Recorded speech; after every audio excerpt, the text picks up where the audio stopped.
O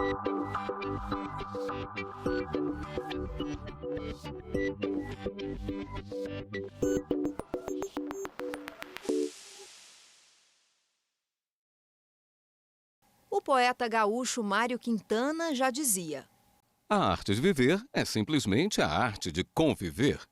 Simplesmente, disse eu, mas como é difícil.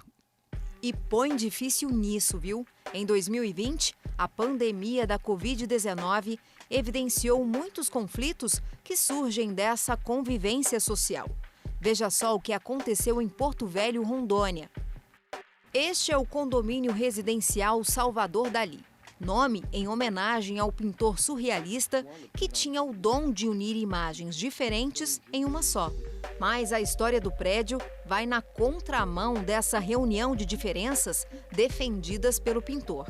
Está vendo as paredes? Elas têm vários alertas aos moradores do condomínio contra qualquer forma de discriminação em virtude de raça, sexo, cor, origem, condição social, idade ou deficiência. As placas foram colocadas aí para todo mundo ver, em atendimento a uma solicitação do Ministério Público Federal. E pensar que tudo começou por causa dos elevadores. Moradores do prédio foram vistos orientando funcionários da limpeza a usar somente os de serviço. Quando um ou outro funcionário era visto no elevador social, era repreendido, com gestos de reprovação ou pedidos para deixar o equipamento. Não demorou muito para o caso se transformar em denúncia. O Ministério Público Federal enviou uma recomendação ao condomínio. No documento, a Procuradora da República, Gisele Blege, argumentou que a existência de elevadores de serviço e social não significa que um é exclusivo para empregados e que o outro é só para os moradores. A Procuradora continua: o elevador de serviço é para o transporte de carga, equipamentos, sacolas, carrinhos de supermercado ou de bebê, etc., independentemente de quem esteja transportando a carga. Já o elevador social é para transporte de pessoas, sem cargas, e pode ser usado por qualquer um. Por enquanto, é um alerta. Se a história voltar a se repetir, medidas mais duras poderão ser adotadas.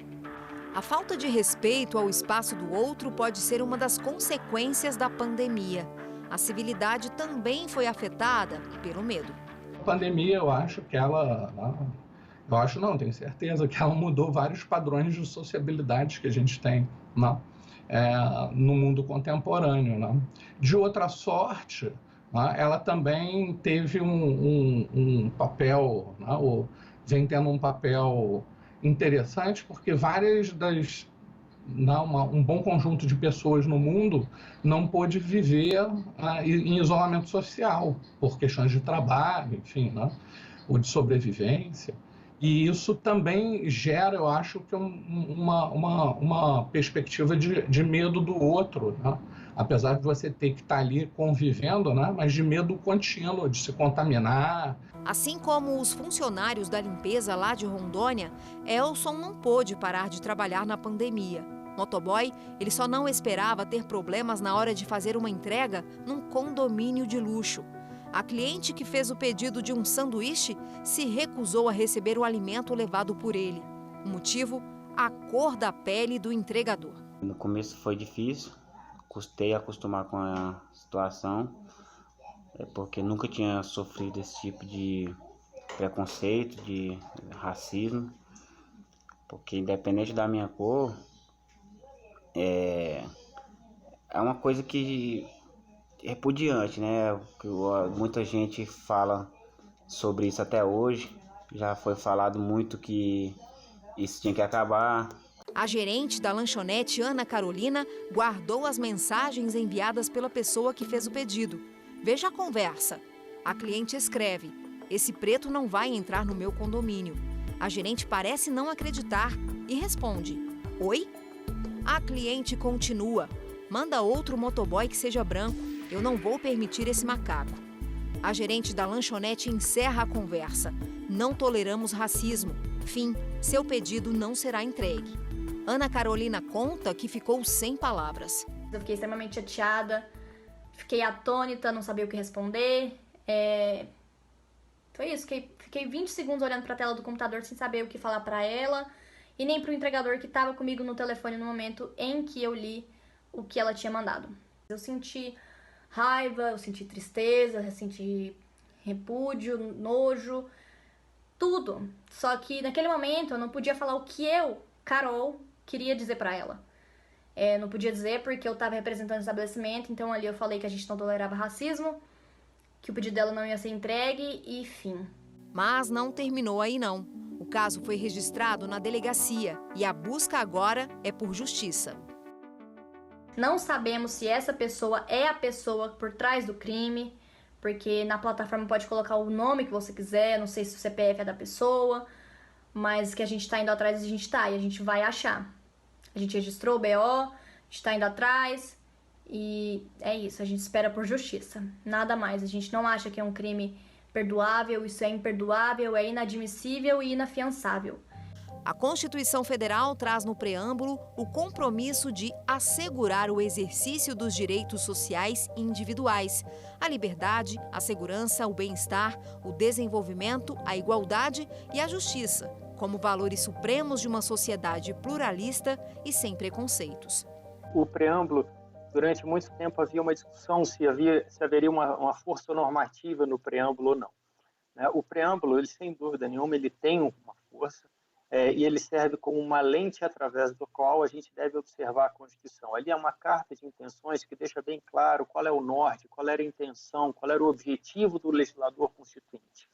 E quando a gente fala de valores supremos, uma sociedade fraterna, pluralista, sem preconceitos, fundada na harmonia social, a gente tem muito claro como a gente deve interpretar as normas contidas na Constituição a partir desse preâmbulo, a partir dessa carta de intenções, vamos chamar dessa forma.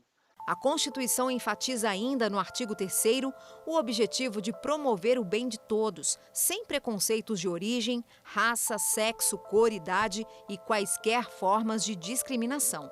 O que a Constituição ela impede de forma absoluta realmente é o preconceito entre seres humanos.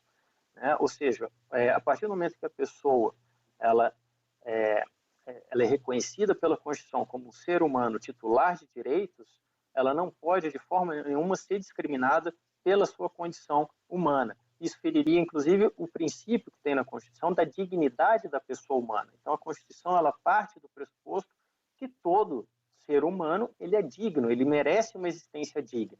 Mesmo assim, os casos de intolerância não param. Muitas vítimas recorrem ao Poder Judiciário para garantir seus direitos.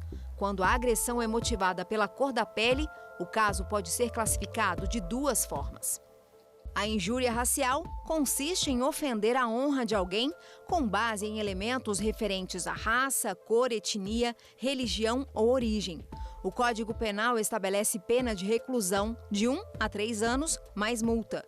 Já o crime de racismo atinge uma coletividade indeterminada de indivíduos, discriminando toda a integralidade de uma raça. Ao contrário da injúria racial, o crime de racismo é inafiançável e imprescritível. Recentemente, o Supremo Tribunal Federal aprovou uma ação direta de inconstitucionalidade que equipara a homofobia ao crime de racismo. No entendimento do STF, houve omissão do Congresso Nacional ao não editar uma lei que criminalize atos de homofobia e transfobia. Por maioria, a Corte decidiu enquadrar como tipo penal definido na Lei do Racismo.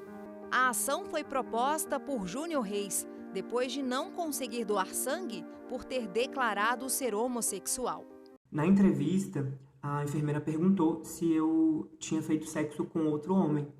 E eu falei que sim, que eu tinha um companheiro, que nós usávamos camisinha, que estávamos juntos há mais de um ano e que era um parceiro fixo, enfim, que era um relacionamento de confiança. E ela falou, você não vai poder doar, seu namorado também não vai, e não falou por quê. E aí eu questionei, perguntei o porquê, o que estava acontecendo, e ela falou, é a lei, são simplesmente as normas, eu não posso fazer nada. Júnior viveu outra situação constrangedora no trabalho. Eu trabalhava como recepcionista numa boutique de cafés, num dos shoppings de elite aqui de Brasília, e um dos clientes começou a me tratar com xingamentos e foi super violento comigo. E isso acabou causando uma situação dentro da loja. E depois que a situação acabou, eu ainda fui mandado embora, mesmo não tendo causado aquela situação, né? Então, além de sofrer a homofobia diretamente de um cliente, eu ainda tive que aguentar uma gerente preferir me mandar embora para que situações como aquela não acontecessem mais.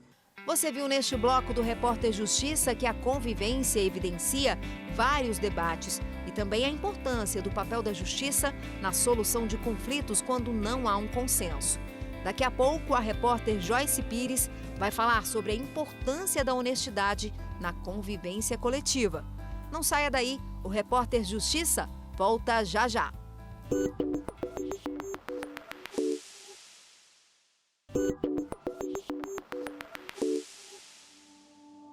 Um atributo para a boa convivência coletiva é a honestidade.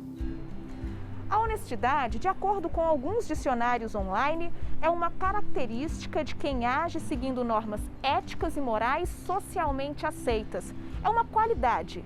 A honestidade diz muito sobre o caráter de um indivíduo, um grupo social ou toda uma sociedade.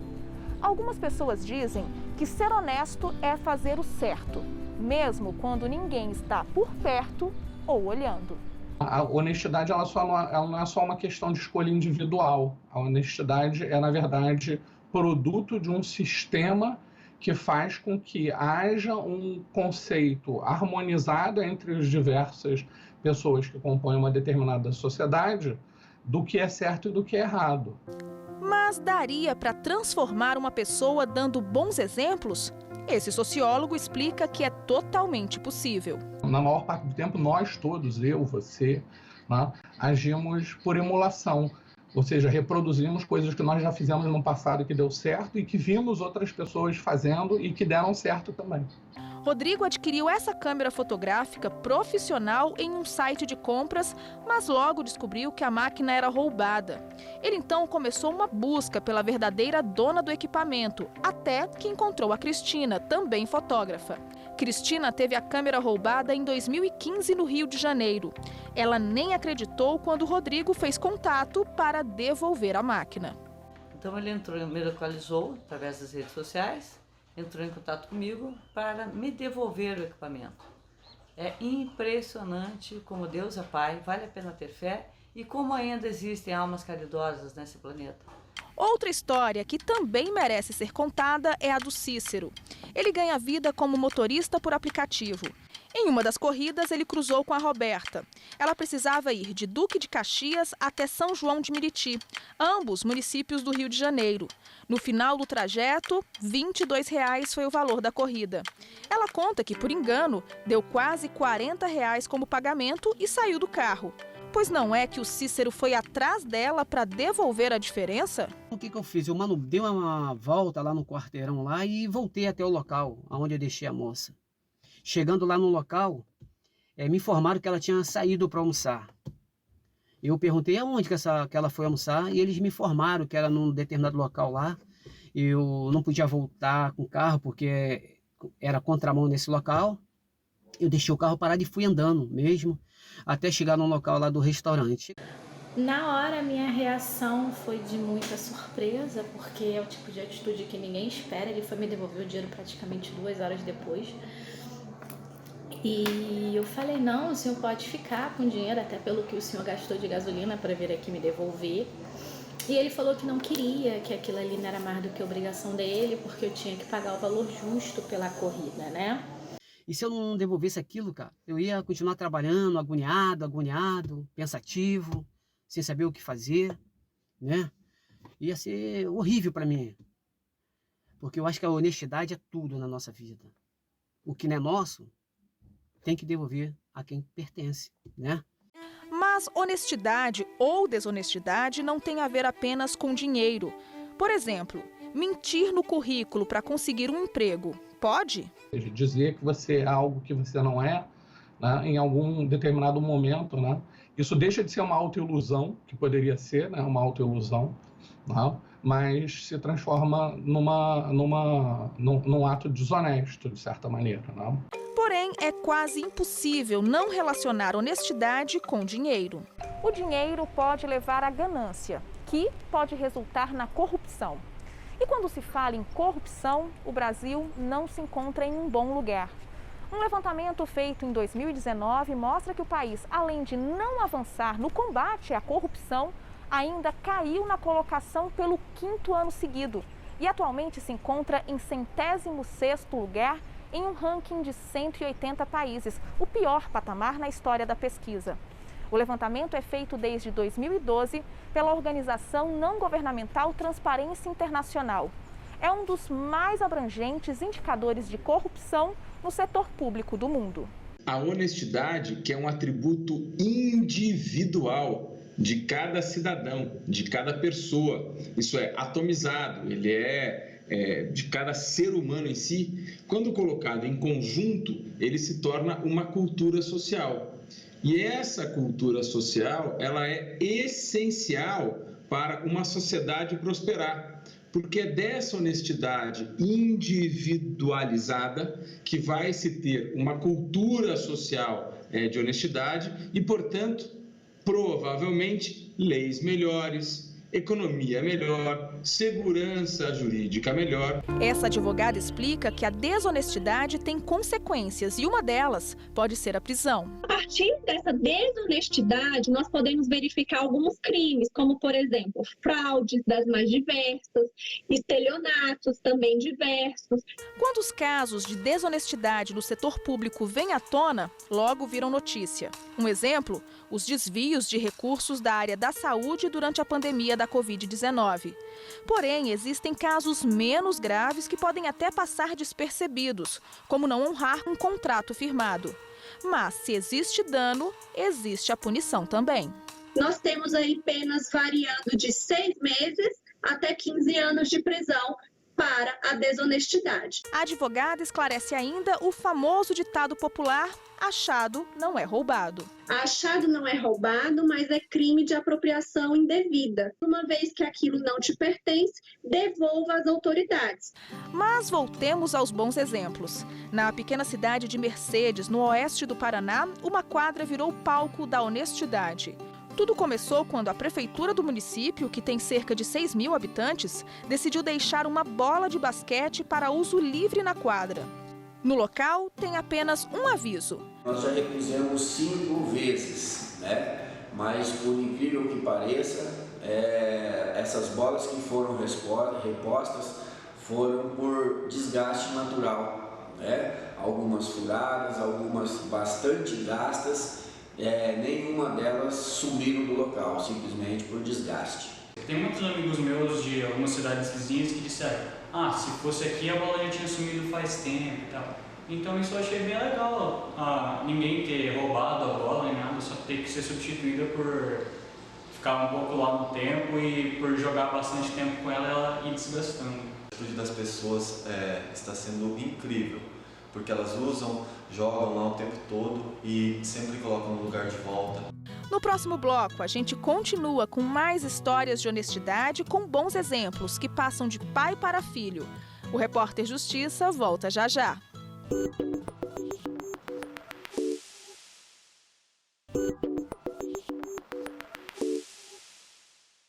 No bloco anterior, falamos sobre a importância da honestidade na convivência coletiva. Agora, vamos mostrar que esse valor pode ser desenvolvido desde cedo pelas crianças em fase de formação. No Guará, região administrativa do Distrito Federal, existe um projeto que acredita na boa-fé da população. É o Ice Pop for All, ou Picolé para Todos.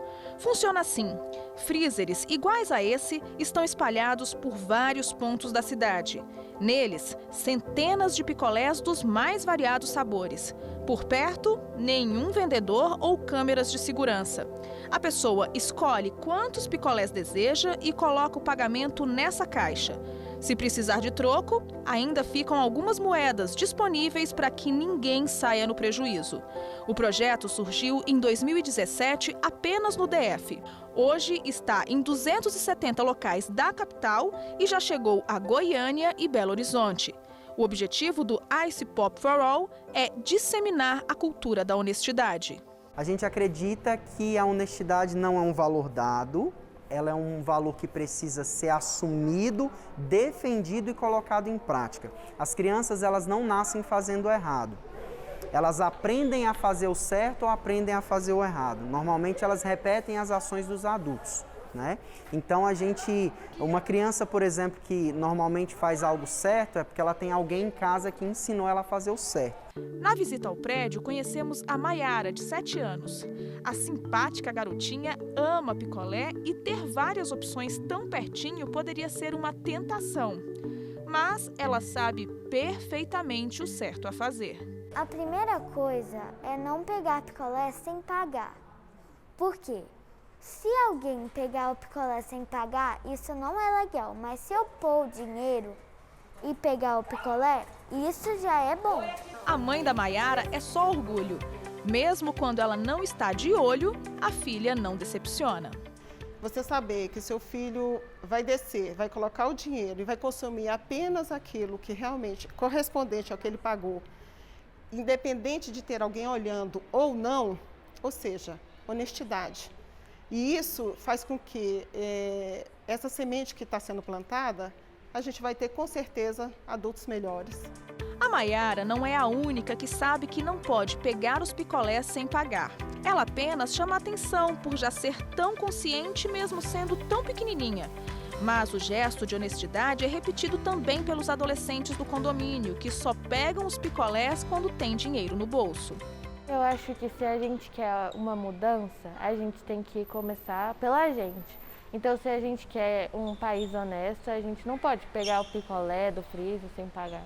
Não é à toa que o prédio no Guará ganhou um certificado de honestidade. Por 4 semanas consecutivas, o condomínio teve pagos todos os picolés consumidos na geladeira. O balanço semanal é afixado nos elevadores. Os administradores acreditam que a exposição do dado positivo incentiva o comprometimento dos moradores com o projeto. É uma sementinha que deve ser cultivada semana após semana, mês após mês e que dá frutos a longo prazo. Se a gente saísse desse condomínio hoje, a gente já teria entendido que a nossa missão foi cumprida. Eu estou educando o meu adolescente aqui para que ele possa me dê um país melhor. As crianças podem ensinar muitas coisas aos adultos, mas normalmente a lição vem dos pais, responsáveis, professores, alguém que seja figura de referência para a criança. Os exemplos passados são as principais formas de ensinar este valor. Assumir esse compromisso é assumir melhorar-se diuturnamente. Então, por esse motivo, cabe a nós essa responsabilidade de apresentar o mundo para a criança da forma que a gente acredita que esse mundo deve ser lido, por meio dos nossos exemplos. No bloco anterior, a popular frase "achado não é roubado" foi desmistificada. Nesse, o ditado que cairá por terra é o "faço o que eu digo, mas não faço o que eu faço". É lá no seio da família que a criança aprende os seus primeiros letramentos. Como dizia Vygotsky, a gente se educa na presença do outro. E nesses letramentos, nessas situações nas quais a linguagem ela é importantíssima para a comunicação e para situações em família, a criança vai aprendendo palavras, expressões, experiências e, mais do que isso, uma leitura de mundo, para citar o nosso educador Paulo Freire. E nessa leitura de mundo, a criança aprende não só palavras, mas aprende um modo de ler também esse mundo. Mas tem expressões populares que podem sim ser levadas a sério. Por mais clichê que pareça, dizer que as crianças são o futuro do Brasil é uma verdade. Elas serão os adultos de amanhã, tomarão as decisões importantes para a nossa sociedade, vão estar no lugar dos representantes políticos do país. Então, por que não começar a discutir o assunto logo cedo? Em Jundiaí, município no interior do estado de São Paulo, desde 2017, crianças de 8 a 11 anos têm um comitê para debater melhorias para a cidade. A filosofia do projeto é: política é sim coisa de criança. A definição de políticas públicas por meio do projeto chamado Criança na Cidade permitiu avanços no município. Ter esse olhar para o coletivo é algo que com certeza vai impactar no futuro dessas crianças e a gente tem certeza que já está impactando no futuro da nossa cidade. Por isso a gente acha que é tão importante dar voz às crianças, escutá-las e, mais do que isso, colocar de fato em prática aquilo que elas pedem, porque elas têm uma grande sabedoria e elas olham para o outro de uma maneira diferente. O Repórter Justiça fica por aqui, mas se você quiser rever esse ou outros programas, acesse no YouTube o canal TV Justiça Oficial. Nosso e-mail é o reporterjustiça@stf.jus.br. Na semana que vem, você já sabe, temos um novo encontro. Até lá!